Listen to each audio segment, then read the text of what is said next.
Good morning to everyone. I am Prof.M.Abubaker, Principal, Scholars Indian School and the Counselor for CBSE. I would like to speak about preparing for the examination in the first part. The second part will be how to get over the exam fear, and third part will be talking about the writing the examination on the day of examination and after the examination. Let me start with the preparing for the exams. For some students, the very thought of exams sends shivers down their spines and their minds go blank. So, preparing for exams involves not only making a systematic, hard study and thinking of exam strategies, but also preparing mentally to face the exams and get over this exam fear. Let us understand the reasons for this exam fear, and perhaps in the very process of this understanding, we will get a clue to get over this fear. Let me talk about the reasons for the exam fear. Firstly, it's poor preparation.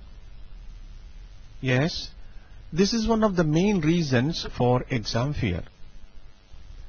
Preparation does not mean reading just before the exams. It means steady effort throughout the year. A good student starts preparing for the exams from the very first day of the classes. That is, he is very punctual, is very regular in his attendance to the classes, and he revises the lessons every day. And he does his assignments and homeworks promptly and has good study habits, etc., etc. Secondly, we think about that lack of love for the subjects. Once you have chosen the course or the subject, you should excel in it. So, even if some subjects may look difficult, it is necessary that you cultivate love for that subject and affirm to yourself every day before the classes, I like this subject, I shall do well in this subject. Thirdly, unclear about the purpose of exams. Be clear about the purpose of exams. Exams are not conducted to trouble you or humiliate you. Purpose of exams is to know how much you have understood and to promote you to the next higher class if you meet certain minimum requirements or qualification. Therefore, in order to progress, you should welcome the exams and strive to do your very best. The next one is unclear about the goal and the path.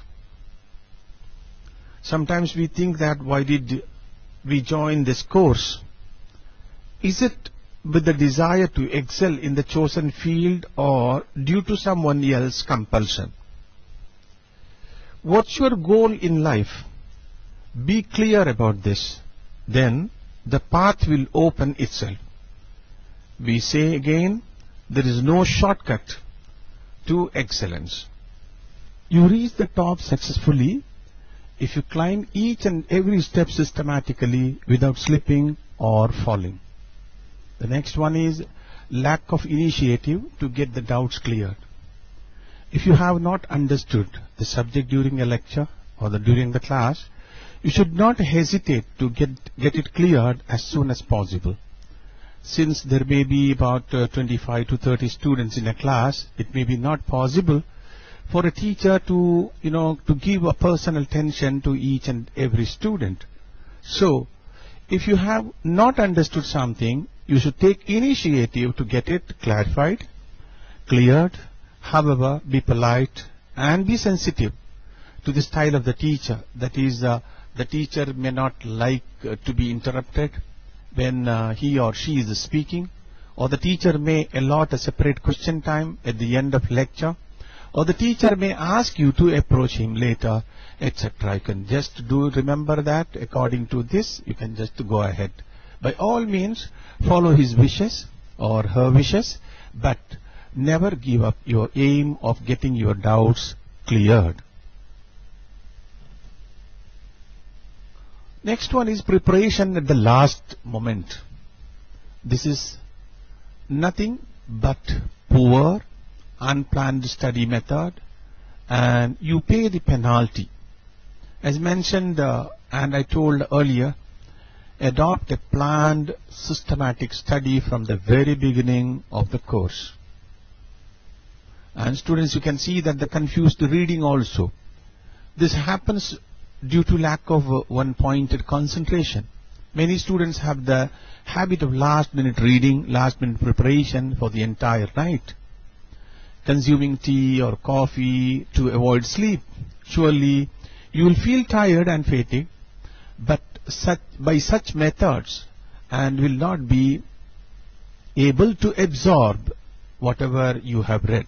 Or some students think of guidebooks, notebooks, likely questions when they study, which in turn means lack of attention on what is read at the moment. Some even adopt the method of reading selected questions. All these things make you end up in confusion, and the result is tension and fear of exams. Other reasons I can say: previous personal experience of failure, high expectations from self, parents, relatives or friends, fear of being judged by the superior people, having a naturally timid and nervous personality, etc. are some other reasons for exam fear. This is what I wanted to tell you about the preparing for the exams and reasons for the exam fear. It's only a few things which I told you, but still, you know, people in different aspects, like, you know, different people will have different questions, and the questions will be answered for you.